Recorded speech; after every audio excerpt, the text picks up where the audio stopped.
अगर तुम भी उन लोगों में से हो जो फैट लॉस करना चाहते हैं और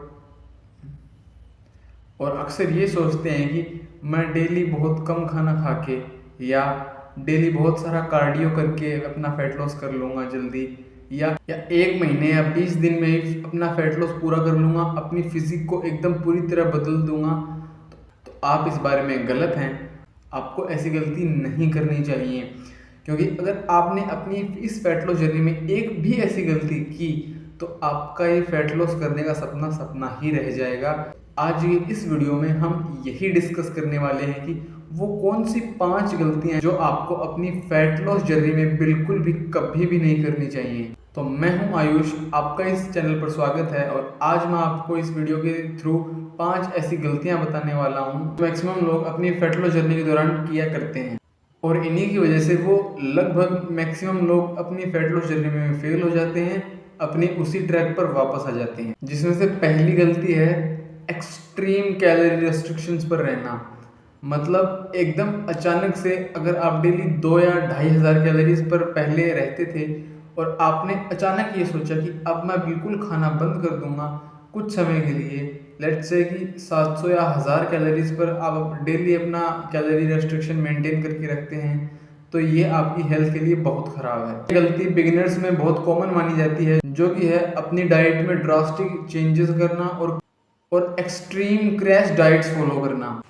इसमें दिक्कत इस बात की है कि क्योंकि आपने अचानक अपने फूड कैलोरीज को बहुत कम कर दिया है, तो जब आप अपना खाना बहुत कम कर देते हैं तो बॉडी इस बात को सेंस करती है कि फूड बहुत कम आ रहा है, तो वो इससे कोप अप करने के लिए आपके मेटाबॉलिज्म को स्लो कर देती है, जिससे आपका डेली कैलोरी एक्सपेंडिचर आपकी बॉडी का बहुत कम हो जाता है। आपकी बॉडी अपने मेटाबॉलिज्म को स्लो करके एनर्जी प्रिजर्व करना चाहती है ताकि आपकी बॉडी को पूरे दिन के लिए चला सके। और ये ऐसी डाइट हैबिटिंग बिगिनर्स जो फैट लॉस करने आते हैं उनमें बहुत कॉमन देखी जाती है, क्योंकि वो बहुत सारा खाना कम करके अपनी डेली डाइट में ये सोचते हैं कि वो जल्दी फैट लॉस कर लेंगे, लेकिन इससे बहुत उल्टा होता है। उनके शरीर में, उनकी बॉडी से वाटर और मसल लॉस होने लगता है, ना कि फैट लूज होता है। और जब वो इस डाइट को कंप्लीट करके अपना वेट लॉस करके थोड़ा बहुत वापस अपने उस पुराने डाइट प्लान पर स्टिक होते हैं,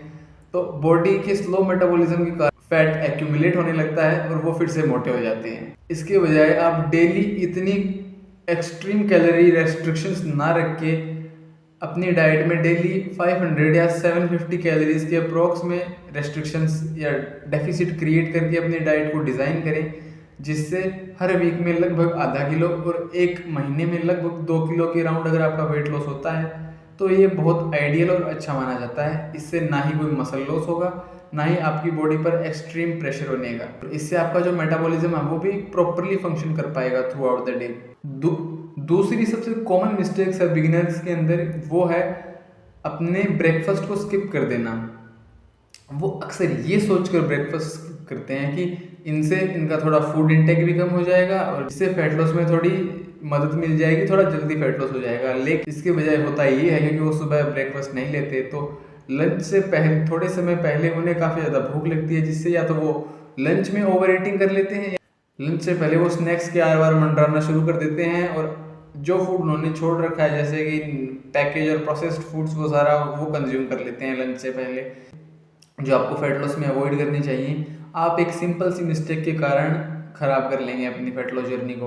और अगर आपने ऐसा लॉन्ग टर्म में किया कि आप बहुत ज़्यादा भूखे रहे कई दिनों तक, सुबह सुबह और लंच में आपने नॉर्मल खाना खाया, तो इससे आपके हंगर हॉर्मोन्स भी डिसरप्ट हो सकते हैं।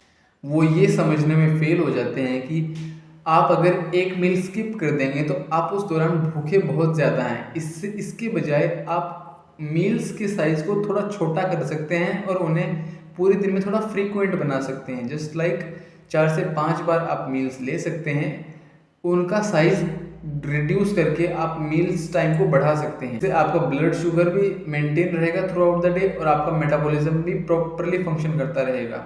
इसके बजाय आपको करना ये चाहिए कि जो प्रोटीन और फाइबर अपनी डाइट में है उसे एडिक्वेट अमाउंट में लेना चाहिए, जिससे आपको इतनी जल्दी भूख नहीं लगेगी और आपके एनर्जी लेवल्स भी through out the day maintain रहेंगे।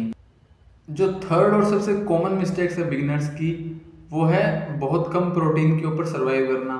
बिगिनर्स इस बात पे बिल्कुल ध्यान नहीं देते कि वो कितना प्रोटीन कंज्यूम कर रहे हैं, कितनी उनकी बॉडी को रिक्वायरमेंट है, क्योंकि प्रोटीन से मसल्स प्रिजर्व रहती हैं और ये आपको लॉन्ग टर्म तक आपको फुल रखता है। इससे आपको इजीली भूख नहीं लगती। इसीलिए आपकी फैट लॉस जर्नी में प्रोटीन का होना आपकी डाइट में बहुत ज़रूरी है, क्योंकि प्रोटीन का थर्मिक इफेक्ट सबसे ज़्यादा होता है हमारी बॉडी पर। वह हमारे मेटाबॉलिज्म को 20 से 30% तक बूस्ट करता है, बाकी और मैक्रोन्यूट्रिएंट्स की तरह नहीं, जो कि कार्बोहाइड्रेट जैसे 5 से 10% या फैट जैसे कि 3%। क्योंकि कार्बोहाइड्रेट और फैट खाने से हमारा मेटाबॉलिज्म इतना बूस्ट नहीं होता है, बजाय कि प्रोटीन खाने से बहुत ज़्यादा मेटाबॉलिज्म में इंक्रीज देखने को मिलता है। जैसे जैसे आपका मेटाबॉलिज्म थोड़ा स्पीड अप होगा, आपकी कैलोरीज भी उतनी ज़्यादा बर्न हो पाएंगी। ऐसा इसीलिए होता है क्योंकि बिगिनर्स मेनली कैलोरीज को कम करने पर ध्यान देते हैं। वो अपने मैक्रोन्यूट्रिएंट प्रोफाइल को बैलेंस ही नहीं करना जानते या फिर कर नहीं पाते अपनी इस फैट लॉस जर्नी के दौरान।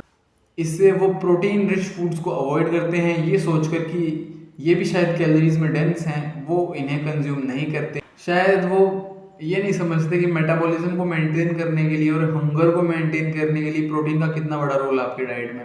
इसकी जगह आपको अपनी डाइट में अपने बॉडी वेट के according 1 to 1.6 gram of protein daily consume करना चाहिए। इसे आपको अलग अलग मील्स में सेपरेट करके कंज्यूम करना है, जिससे पर मील आपको 20 to 30 ग्राम्स ऑफ प्रोटीन पर मील से लेना है। अगर आपको कैलोरी रेस्ट्रिक्शन पर बहुत ज़्यादा ध्यान देने की ज़रूरत है तो आप इसमें लीन प्रोटीन सोर्सेज को ऐड कर सकते हैं, जैसे कि fish, chicken, eggs etcetera. Fourth और कॉमन मिस्टेक है कि मोस्टली अपने वर्कआउट रूटीन्स में कार्डियो करते रहना। जो बिगिनर लोग होते हैं वो ये नहीं समझ पाते कि स्ट्रेंथ ट्रेनिंग उनके लिए कितनी इम्पोर्टेंट है। पूरे दिन कार्डियो करने से बिगिनर्स ये सोचते हैं कि वो ज़्यादा कैलोरीज बर्न करेंगे, जिससे जल्दी फैट लॉस हो पाएगा, लेकिन सिर्फ कार्डियो करते रहने से फैट लॉस के साथ मसल लॉस भी बहुत जल्दी होता है, जिससे इंडिविजुअल की स्ट्रेंथ तो डिक्रीज होती ही है, वो मसल मास भी काफ़ी ज़्यादा लूज कर देता है।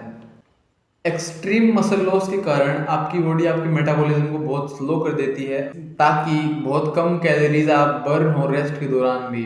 बिगिनर्स को ऐसा इसीलिए लगता है कि कार्डियो ज़्यादा अप्रोप्रिएट है फैट लॉस के लिए स्ट्रेंथ ट्रेनिंग के बजाय, लेकिन वो ये नहीं समझते या वो ये नहीं जानते कि स्ट्रेंथ ट्रेनिंग करने से मसल मास प्रिजर्व रहता है, साथ ही साथ फैट लॉस भी होता रहता है। पर सिर्फ कार्डियो करने से फैट लॉस के साथ साथ मसल लॉस भी होता है, जो कि आइडियली रिक्वायर्ड नहीं है आपकी बॉडी के लिए। इसकी एक बेटर अप्रोच ये है कि अपने वर्कआउट्स को अच्छे से स्केड्यूल करके उसमें स्ट्रेंथ ट्रेनिंग को भी ऐड करें कार्डियो के साथ साथ, जिससे मसल मास प्रिजर्व हो। और स्ट्रेंथ ट्रेनिंग का एक फ़ायदा ये भी है कि जब आप वर्कआउट नहीं भी कर रहे पूरे दिन में, आप लेट्स से अपना कोई ऑफिस में काम कर रहे हैं या घर पर आराम से सो भी रहे हैं, तो भी आपकी कैलोरीज बर्न होती रहती हैं। पर कार्डियो में ऐसा नहीं होता। कार्डियो आप जब तक करते हैं तभी तक आपकी कैलोरीज बर्न होती हैं, उसके बाद बहुत मिनिमम कैलोरीज बर्न करती है आपकी बॉडी उनके ऊपर। तो कम से कम 2 से 3 स्ट्रेंथ ट्रेनिंग सेशंस अपने डेली वीकली रूटीन में ज़रूर ऐड करें। पांचवी और आखिरी गलती है कि जो शुरुआत में जो लोग फैट लॉस शुरू करते हैं वो अपने लिए अनरियलिस्टिक गोल्स सेट करते हैं, जैसे कि मैं एक वीक में 5 किलो लूज करूंगा, वीक में 10 किलो, महीने में 20 किलो। और वो इसे अंजाम देने के लिए एक्सट्रीम स्टेप्स उठाते हैं, जैसे कि लगभग कैलोरी रेस्ट्रिक्शंस पर रहना, बहुत कम खाने को खाना, बहुत कम खाना कंज्यूम करना, बहुत सारा कार्डियो करना। जिससे होता ये है कि जब उनका बर्नआउट होता है वो 4 या 5 दिन के बाद बहुत थके हुए रहते हैं, अपनी डाइट को मेंटेन नहीं कर पाते, वो अपनी पुरानी हैबिट्स पर आ जाते हैं, फिर से स्नैकिंग और मंचिंग शुरू करते हैं और एक्सरसाइजेज बंद हो जाती हैं। इसका एक रीज़न ये भी है क्योंकि जब कोई यह सोचता है कि वह फैट लॉस करेगा तो वो आदमी सोशल मीडिया पर इधर उधर सर्च करता है फैट लॉस ट्रांसफॉर्मेशंस, और जब वो सोशल मीडिया पर अनरियलिस्टिक ट्रांसफॉर्मेशंस देखता है तो उसे ये प्रेशर फील होता है अपने ऊपर भी कि मुझे भी शायद इतने समय में कर लेना चाहिए। लेकिन आपको ये नहीं पता कि उसने कितना समय दिया है, उसके पास कोचेज हैं या नहीं, उस आदमी के पास कितना एक्सपीरियंस है। आपको उसके पीछे के सारे फैक्टर्स समझ के स्टेप्स उठाने चाहिए। अगर आपके पास कोई गाइडेंस नहीं है, आप पहली बार वेट लॉस कर रहे हैं, तो आपको ऐसे एक्सट्रीम स्टेप से कोई फ़ायदा होने वाला नहीं है। अपने लिए रियलिस्टिक गोल्स सेट करिए कि आधा किलो एक वीक में या फिर 2 या 3 किलो आप मंथ में अगर लूज करते हैं तो वो आपकी बॉडी के लिए एकदम हेल्थी है और उसे आप लंबे समय तक प्रिजर्व भी कर सकते हैं। यह समझने में ही समझदारी है आपके लिए कि आपकी प्रोग्रेस कभी भी लीनियर नहीं रहने वाली है, उसमें अप्स एंड डाउन्स आएंगे। कभी आप महीने में 1 किलो भी लूज करेंगे, कभी आप 4 किलो भी लूज कर सकते हैं। So this is all for today. अगर आपको इस इंफॉर्मेशन से कुछ फ़ायदा होता है आपकी फैट लॉस जर्नी में तो like and share and subscribe ज़रूर करिएगा और कमेंट्स में बताइए कि आप कौन सी फैट लॉस मिस्टेक कर रहे हैं अपने फैट लॉस जर्नी के दौरान।